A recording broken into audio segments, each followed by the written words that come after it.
Ayat yang ke-9. Berbahagialah orang yang membawa damai, karena mereka disebut anak-anak. Lalu pertanyaannya, saudara bahagia enggak? Hah?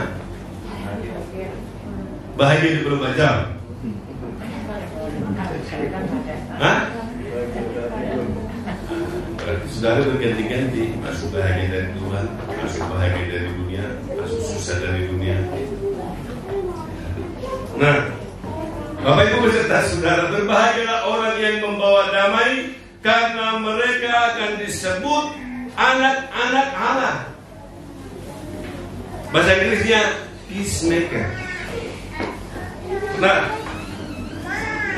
dari ayat ini kan ada yang pertama lah dulu, berbahagia orang yang membawa damai. Nah, kebalikannya, kalau saudara tidak membawa damai, maka saudara akan susah, betul kan? Ini kata Tuhan.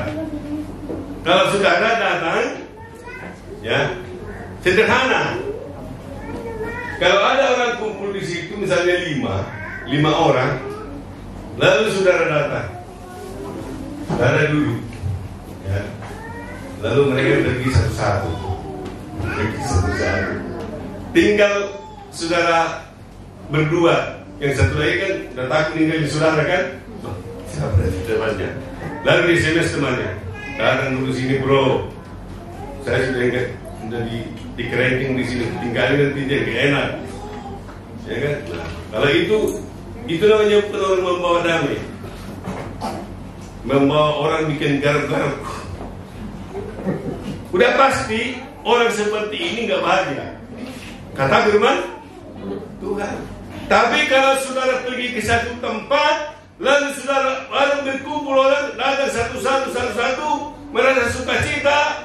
Kalau dipanggil pun, ma, ini ada penting, tunggu sebentar, di sini saya bahagia. Maka itulah disebut saudara menjadi anak-anak sederhana. Ya. Nah, membawa damai itu membutuhkan pengorbanan.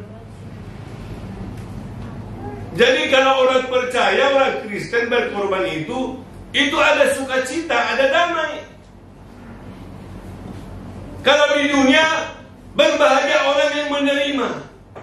Kalau di kekristenan ini, bagi Kristus dikatakan, lebih berbahagia orang memberi daripada menerima. Nah, kalau saudara menjadi anak Tuhan, maka konsep ini harus ada di dalam hidup kita. Karena anak-anak Tuhan agar bahagia harus melalui ini. Ya. Coba kita lihat Roma pasal yang ke-5 ayat yang ke-10. Roma pasal 5 ayat yang ke-10. Dikatakan begini, sebab jikalau kita ketika masih seteru diperdamaikan dengan Allah oleh kematian anaknya, jadi saudara bisa berdamai dengan Tuhan, saudara berdamai dengan Allah, itu karena ada satu orang berkorban yang disebut Yesus Kristus menjadi berkorban dia, maka saudara bisa berdamai dengan Tuhan. Nah, lebih-lebih kita yang sekarang telah dipertanyakan pasti diselamatkan oleh hidupnya.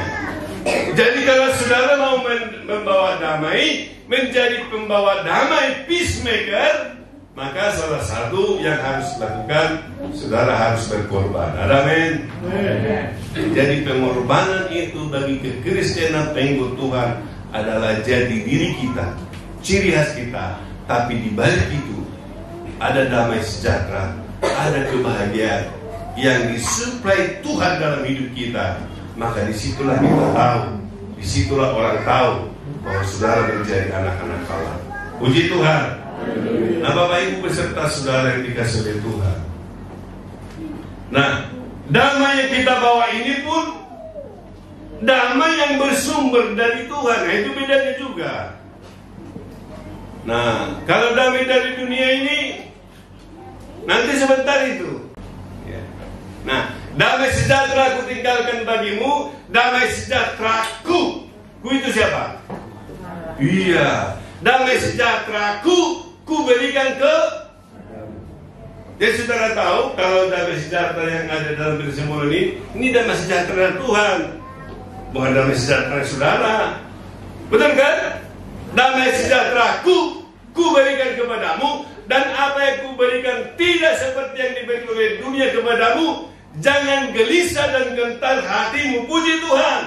Jadi kalau anak-anak Tuhan, dia bilang dia anak Tuhan tapi gelisah dan gentar hatinya, mungkin juga ada damai itu, tapi dia tidak tahu bahwa damai itu ada di dalam dirinya. Ini sama seperti orang-orang Batak bilang, mauas itu orang sapura. Tahu sapura?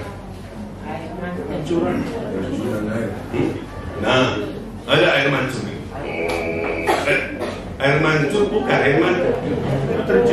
Air terjun. Air mancur. Ya, air muncrat itu. Air terjun dia. Tapi di situ ada orang meninggal karena kehausan. Nah, bayangkan ada damai dari Tuhan ada di dalam hidupmu yang diberikan Tuhan yang tidak sama dengan dunia ini. Tapi kalau saudara masih tetap gelisah, gentar hatimu, susah tidur. Ada orang di sini susah tidur. Saya sudah bingung, kenapa orang bisa susah tidur gitu ya. Justru saya kalau capek mikir persoalan langsung tidur saya. Jatuh juga. Nah, makanya saya yakin bahwa damai yang saya miliki ini bukan damai dari dunia, damai yang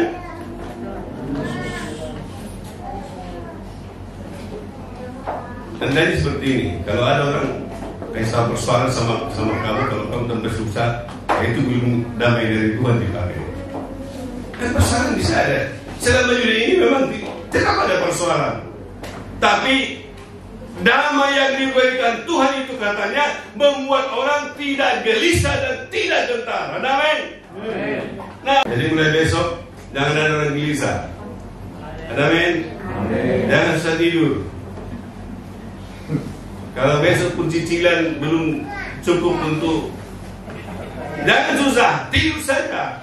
Karena firman Tuhan berkata, kalau berkat Tuhan bagi orang anak-anak Tuhan, maka waktu saudara tidur, disitulah Tuhan memerintahkan berkat. Dan juga kalau keluarga itu rukun dan damai. Puji Tuhan. Jadi jangan saudara, kalau saudara tinggal rukun, di situ banyak orang juga bertengkar, enggak diberitakan. Namanya pun diberitakan. Nah, itulah tadi ayatnya yang berkata berbahagialah orang yang membawa damai. Jadi mulai besok di lingkungan saudara harus membawa damai. Puji Tuhan.